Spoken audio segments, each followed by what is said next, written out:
হরে কৃষ্ণা, জয় রাধে। আশা করি আপনারা সবাই ভালো আছেন এবং আপনাদের অনুগ্রহে আজ আমি এই পুরুষোত্তম মাসে কিছু কিছু কথা যা বলা হয়নি আপনাদের সেই কমেন্টের উত্তর দেওয়ার জন্য এই ভিডিওটি রয়েছে। আজ পূর্ববর্তী যে ভিডিও ছিল পুরুষোত্তম মাস বা মল মাস নামে আপনারা যাকে জানেন, সেই মল মাসের কি ছিল না, ব্রত মাহাত্ম্য কথা আপনাদের জানিয়েছিলাম, ব্রত কথা আপনাদের জানিয়েছিলাম। কিন্তু যেটা আপনাদের প্রশ্ন এসেছে যে এই পুরুষোত্তম মাসে আমাদের কি করণীয় আর কি বর্জনীয়, আমরা কি খাবো কি খাবো না, এবং এই ব্রত কিভাবে সমর্পণ করব, তা সেই সমস্ত প্রশ্নের উত্তর আজ এই ভিডিওটিতে আপনারা পাবেন। মানে ব্রতের উদযাপন বিধি, কিভাবে এই ব্রত সমর্পণ করতে হয়, সমস্ত কিছু আজ বলবো যে কোন তারিখে কোন সময়ে করতে হবে। তো শ্রবণ করুন যে খাবার এই পুরুষোত্তম মাস চলাকালীন সময় আপনারা কি কি খাবেন না, শুনুন। তো যারা এই ব্রত পালন করছেন তাদেরকে সর্বপ্রকার মৎস্য ও আমিষ ত্যাগ করতে হবে। মধু এই ব্রতে খাওয়া যাবে না। কুলু কর্কটি ফল, সরিষা, দেখুন সরিষা কিন্তু এই ব্রতে খেতে বারণ করেছে। এই জন্য সরিষার বদলে আপনারা কি করবেন, অনেকে তো বলছে তা আমি সরিষা খাচ্ছি অথচ সরিষার তেল তো খাচ্ছি। হ্যাঁ, তাদের জন্য বলছি, সরিষার তেলের বদলে আপনারা সানফ্লাওয়ার অর্থাৎ সূর্যমুখী যে তেল পাওয়া যায় সেই তেল দিয়ে সমস্ত ব্যঞ্জন বানাতে পারেন, ঘি দিয়ে সমস্ত ব্যঞ্জন বানাতে পারেন। শুধুমাত্র এই একটা মাস, এই জন্য থেকে মল মাস বলা হয় বা পুরুষোত্তম মাস বলা হয়। আর কি না, যে কোনো মাদক দ্রব্য আপনারা যদি কেউ বিড়ি সিগারেট কিংবা চা পান, যে সমস্ত জিনিসে আমাদের নেশা হয়, যেগুলো ছাড়া আমরা থাকতে পারি না একদিনও, সেটাকে নেশা জাতীয় জিনিস বলা হয়। সেই ধরনের নেশা জাতীয় জিনিস শুধু এই ব্রতে নয়, যে কোনো ব্রতই আপনি করুন না কেন, সেই ব্রতে কোনোদিনও সেই নেশা জাতীয় জিনিস পান করা যায় না।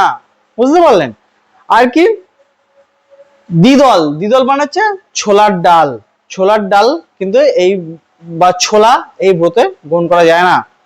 তিল আর কাকড় যুক্ত অন্ন, যেই অন্নতে প্রচুর কাকড় থাকে, খালি দাঁতে লেগে যাচ্ছে বা প্রচুর ধুলো বালি আছে, মানে যেমন আগেকার দিনে আমরা যেমন খেতাম, কি তো আমরা যখন খুব মানে অনেকে দেখবেন, এক সময় আমিও খেয়েছি জানেন তো, খুব যখন কষ্টের দিন অনাহারে দিন কাটতো, তখন যে রেশন থেকে আমরা যে চাল পেতাম, সেই চাল থেকে কিন্তু আমরা সেই তখন 9 টাকা 10 টাকা কেজি চাল ছিল, সেই চাল যখন খেতাম কত কাকড় ছিল, বালি ছিল, বহুত কষ্ট করে খাওয়া হতো, কিন্তু সেই চাল মোটাও ছিল।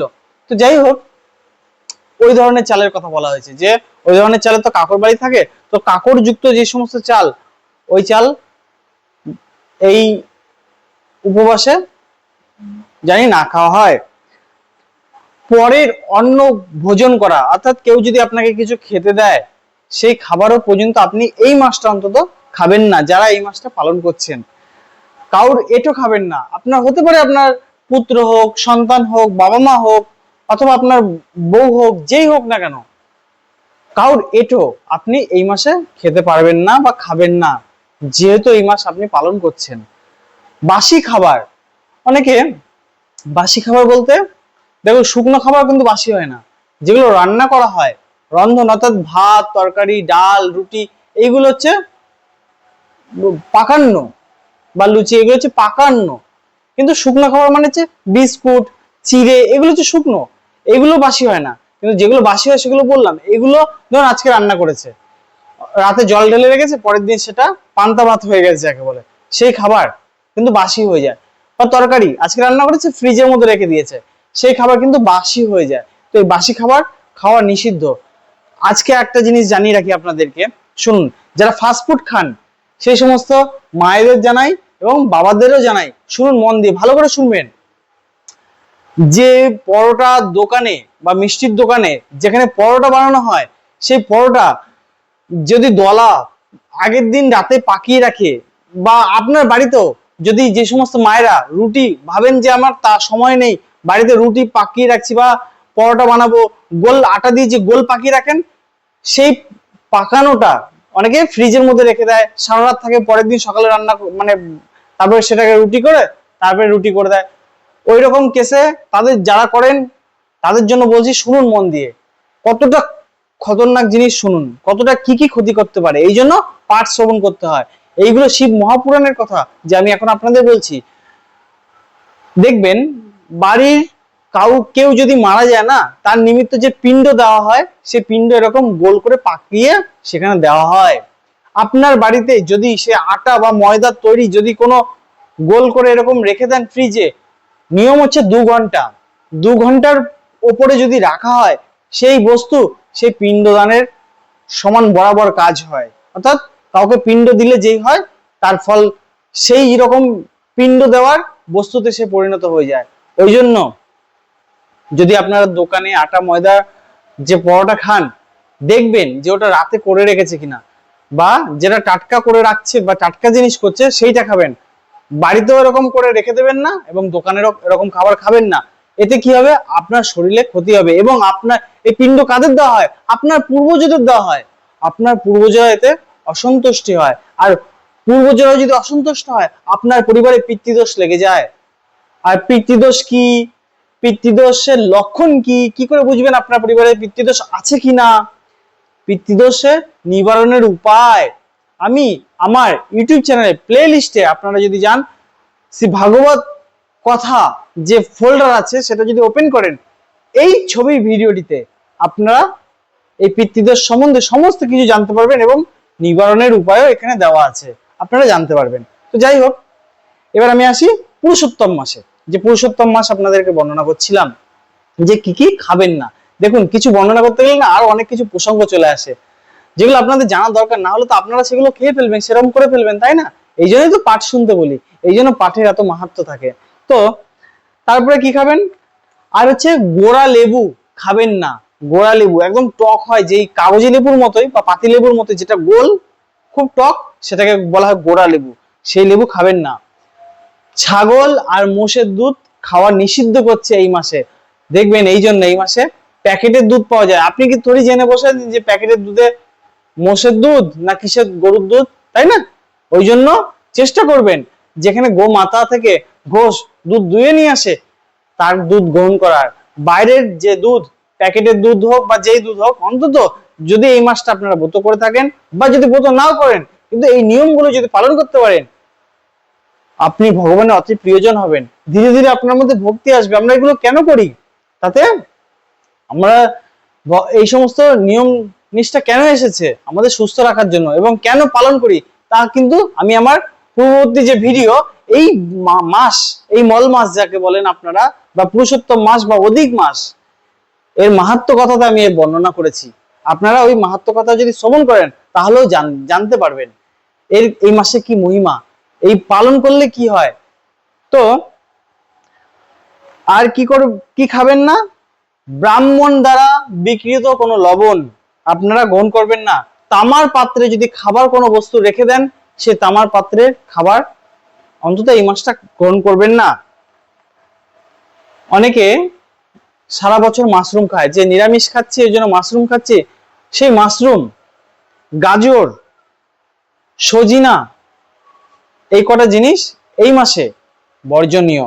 এই মাসে কিন্তু আপনারা গ্রহণ করবেন না। আপনারা জানতে চেয়েছেন কি কি খেতে নেই, শাস্ত্রোক্ত প্রমাণ চেয়েছিলেন, তাই আমি শাস্ত্র থেকে আপনাদেরকে আজকে জানাচ্ছি। আর কি, এগুলো তো খাবেন না।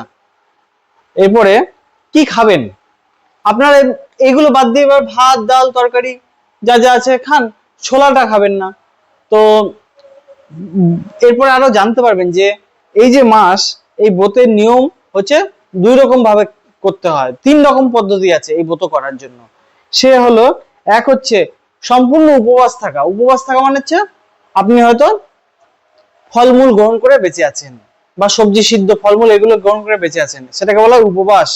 2, নক্ত হবিষান্ন গ্রহণ, অর্থাৎ শুধুমাত্র হবিষান্ন গ্রহণ করে, মানে এক সিদ্ধ চাল, ঠিক আছে, ওর মধ্যে ডাল সবকিছু মিক্স করে, সবজি সবকিছু মিক্স করে গ্রহণ করে যেটা, ঠিক আছে, সেটাকে বলা হয় হবিষান্ন।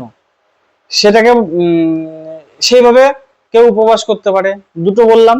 আর 3 নম্বর হচ্ছে একবার মাত্র ভোজন করে, সারাদিনে একবার, তাও কখন না, সূর্য যখন অস্ত যাবে তারপরে সে ভাত ডাল তরকারি গ্রহণ করতে পারে। এটা হচ্ছে একবার ভোজনের নিয়ম। কিন্তু সারাদিনে সে ফলমূল গ্রহণ করতে পারে, জল ফলমূল সমস্ত কিছু মানে সবজি সিদ্ধ সব গ্রহণ করতে পারে, কিন্তু সন্ধ্যার পরে যে পেট ভরে যে ভোজন ভাত ডাল তরকারি বা রুটি সেটা কিন্তু একবারই ভোজন করতে পারবে। তাকে বলা হয়, এই যে তিনটে বললাম এইভাবে আপনারা এই তিনটের মধ্যে যে কোনো একটি আপনারা গ্রহণ করতে পারেন, সেইভাবে আচরণ বিধি করতে পারেন। তা বুঝতে পারলেন কি খাবেন। আর প্রশ্ন ছিল যে এই মাসে কি কি বর্জনীয়, আমরা কি কি করব না। তা হলো এই মাসে, শুধু এই মাসে নয়, কেউ কি চায় যে কারোর সঙ্গে ঝগড়া করতে, তো সেই ঝগড়া জানি এই মাসে না হয়। এবং চেষ্টা করবেন আপনার সঙ্গে যদি কেউ ঝগড়া করতেও আসে, আপনি নিজেকে জানবেন যেহেতু এটা এই মাস, তো নিজেকে সংযম রাখবেন, নিজেকে স্থির ধৈর্যশীল রাখবেন, তর্ক করবেন না অযথা, তাহলেই ঝগড়া হবে না। তো এই মাসে ঝগড়া কলহ করবেন না, পর দ্বারগমন করবেন না, অর্থাৎ কারোর দরজায়, বিশেষ করে মায়েরা দেখবেন বিকেল হলেই কি হয়, এর দৌড়ে চলে যায়, ওর দৌড়ে চলে যায়, এর কথা ওর কথা নিয়ে পড়ে থাকে। তো এই জন্য পর দ্বার গমন করবেন না। পরের বিছানায় আমি চলে গেলাম এর কাছে, ভালো লাগলো, ওই বিছানায় একটু শুয়ে পড়লাম, তো এইরকম পরের বিছানায় শোবেন না। আর হলো দেবতা, গোমাতা, যারা ব্রত করে তাদেরকে বলা হয় ব্রতীজন, সেই ব্রতী, স্ত্রীলোক এবং মহাজনের নিন্দা এই মাসে পরিত্যাগ করবেন। তারা যতই যাই খারাপ কাজ করুক না কেন, তবু তাদের অন্তত এই মাসটা আপনারা তাদের নিয়ে আলোচনা সমালোচনা করবেন না, তাদের নিন্দা করবেন না। এবং মৈথুন্য ত্যাগ করে ব্রহ্মচর্য এই মাসে পালন করবেন। আর এই মাসে বিকেলে ভোজন নিষিদ্ধ, বিকেলে ভোজন করবেন না। ব্রাহ্মণ বিদেশী যে ব্যক্তি, বেদ বিদেশী যে ব্যক্তি, অর্থাৎ ব্রাহ্মণকে সহ্য করতে পারে না, ব্রাহ্মণ দেখলে উল্টোপাল্টা কথা বলে, বেদের যে সমস্ত নীতি কিংবা এই যে আমরা যে পাঠ দিচ্ছি যে ধর্ম কথা এ শুনতে পারে না, অনেকেই আছে, তো এদের সঙ্গে, এদের সকলের সহিত আলাপ আলোচনা করবেন না। এই ছিল এই মাসে কি কি বর্জনীয়। আর এই মাসে তাহলে আমরা এই ব্রত সমর্পণ কিভাবে করব, আর কে এই ব্রত করেছিল, কি লাভ হয়েছিল, আর ব্রত না করলে কি হয় শুনুন। এই ব্রত সমর্পণকে বলা হয় ব্রত উদযাপন বিধি। বাল্মীকি মুনি উদযাপন করতে বলেছেন কবে না, কৃষ্ণপক্ষের, আপনার যেই মাসে আপনি ব্রত করছেন এই জ্যৈষ্ঠ মাসেই, যখন কৃষ্ণপক্ষ পড়ছে অর্থাৎ শেষের দিন, সে কৃষ্ণপক্ষের হয় চতুর্দশী অথবা নবমী অথবা অষ্টমী তিথিতে এই পুরুষোত্তম মাসে ব্রতের উদযাপন করতে হয়। আর কিভাবে করবেন না, ওই যেদিন আপনি সমর্পণ করতে চাইছেন, এই তিনটে তিথি বললাম, সেই তিথিতে আপনি ব্রাহ্মণকে ডেকে এনে আপনার ঘরে আনবেন, ব্রাহ্মণকে ভোজন করাবেন, দক্ষিণা দেবেন, দান করবেন। কি দান করবেন, এই সময় নিয়ম হচ্ছে দান হচ্ছে, হয় আপনি ভাগবত বই তাকে দিতে পারেন, কাঁসার পাত্র তাকে দিতে পারেন, ঠিক আছে। আর ব্রাহ্মণের যে ভোজন রান্না করে দেবেন খেতে, তাতে যেন অবশ্যই ঘি যুক্ত থাকে, কোনো রন্ধন, আর পায়েস যেন অবশ্যই দেওয়া হয়। তারপরে ব্রাহ্মণকে যখন খেতে দিচ্ছেন তার আগে তো পুজো পাঠ করবেন, সে পুজো পাঠের ওখানে চারখানা প্রদীপ ধরাবেন, চার কোণায় চারটে প্রদীপ ধরাবেন, ব্রাহ্মণ দ্বারা পুজো পাঠ করতে পারেন কিংবা নিজেও পুজো পাঠ করতে পারেন। ব্রাহ্মণ আসলো, খেতে দেবেন, সবাইকে খাওয়ানোর পরে তারপরে আপনি নিজে সেবা গ্রহণ করবেন, করলে আর এইভাবে যদি দান করেন তাহলে কি হবে, আপনার উদযাপন ব্রত সম্পূর্ণ হবে। এইবার আপনি পরিত্যাগ করতে পারবেন। যে সমস্ত মানুষেরা এই ভারত ভূমিতে জন্ম লাভ করেও সে গৃহাসক্ত নরধামগণ শ্রী পুরুষোত্তম ব্রত কথা শ্রবণ এবং ব্রত পালন করে না, সেই দুর্ভাগ্যগণ জন্ম মরণ এবং পুত্র মিত্র ও নিজজনের বিয়োগজনিত দুঃখ ভাগী হয়।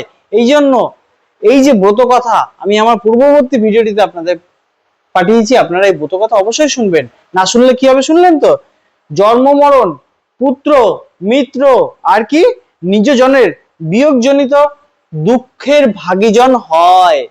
বুঝতে পারলেন, আপনিও হবেন যদি না করেন। তো এবার জানতে চান না কে করেছে, কে করে কি লাভ হয়েছে, তো শুনুন, রাজা ইন্দ্রদুম্ন করেছে, যৌবনাম্ভ করেছে, আর ভগীরথ করেছে। এই সমস্ত রাজাগণরা এই পুরুষোত্তম ব্রত করে আরাধনা করে ভগবত সামীপ্য লাভ করেছেন। বুঝতে পারলেন? তো আপনারাও এই ব্রত করুন এবং ব্রতে যথাযথ ফল লাভ করুন। তো যদি ভিডিওটি ভালো লাগে তো ভিডিওটিতে একটি লাইক আর সাবস্ক্রাইব করে দেবেন ভবিষ্যতে এই ধরনের ভিডিও পাওয়ার জন্য। হরে কৃষ্ণা, জয় রাধে।